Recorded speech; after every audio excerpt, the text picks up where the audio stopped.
The voice message came while the morphine was still dripping into my veins. Her tone was light, careless, like the sound of glass tapping against another glass. "We're going to Rome to have fun. Don't call, okay? We all need a break. Love you." The background was laughter, clinking, music. Someone, one of her friends, whispered her name, followed by a giggle that didn't belong in my world anymore. I lay there, body fractured, leg pinned, ribs screaming, listening to her voice fade into the digital air. I replayed it once, then again. Each time her words hollowed me out a little more. Rome.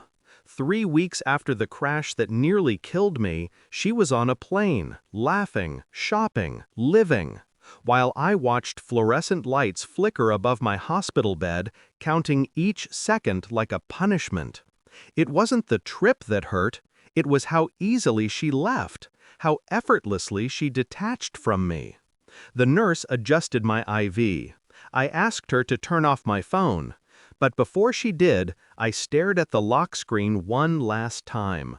Her photo, smiling beside me on the beach. Then I noticed something strange. The timestamp. The message had been sent before she left home. Pre-recorded. She'd planned it. Even in pain, my mind began to sharpen. When she called me 3 days later, her tone was performative concern. "How's your leg? Oh my God, are you okay? We just got to Rome. Traffic was crazy." I listened in silence. There was another voice in the background. Male, casual, not one of her friends. "Tell him to rest, babe." I froze. She laughed nervously, muffled the receiver, and then said, "Sorry, that's Luca, our driver." The lie was too quick, too smooth. I said nothing, just breathed through the pain and let her talk. That night, when the nurse left, I unlocked my laptop and opened the banking app. 2 withdrawals, same day.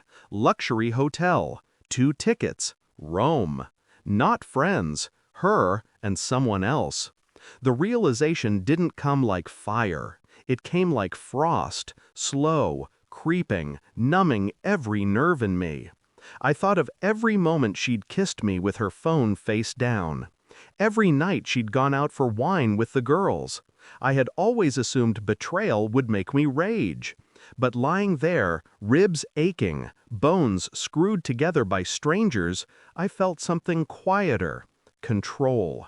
I stopped replying to her messages. Let her think I was asleep, sedated, broken.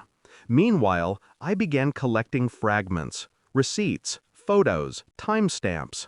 The hospital Wi-Fi was slow, but revenge didn't need speed. It needed precision. Every night I traced her digital trail. Instagram stories geotagged in Rome, then Florence.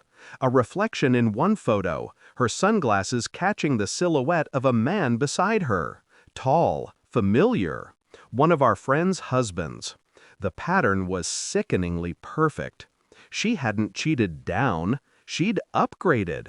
I smiled, not because I was amused, but because I finally saw the shape of her. By the 4th day, my doctor told me I could be discharged if I had someone to take care of me. I told him I did. Then I called the bank, blocked her ATM cards, froze all joint accounts, canceled her travel insurance. Her vacation had just turned into survival. It wasn't about the money. It was about control, about watching her realize how small her freedom was, how much of it had been built on me. That night, I stared out the hospital window at the city lights.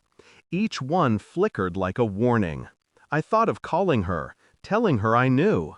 But no, that would be too human. I wanted silence, the kind that screamed louder than any words. 2 days later, she called from a foreign number. Her voice was tight, strained.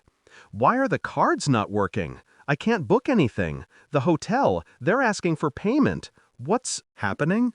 I let her panic spill into the room. I waited until her breathing became ragged, then said quietly, "You said not to disturb you." There was a pause, the kind that breaks people open. "What?" Your message, I said. You told me not to call, so I didn't. She started crying. Not guilt, fear. Then a man's voice came on the line, low, anxious. Who is this? I almost laughed. Her husband, I said. For now. He hung up. She stayed silent. I could hear her trembling through the static. Please, listen, it's not— It is, I cut in. You recorded that message before you left. You planned this.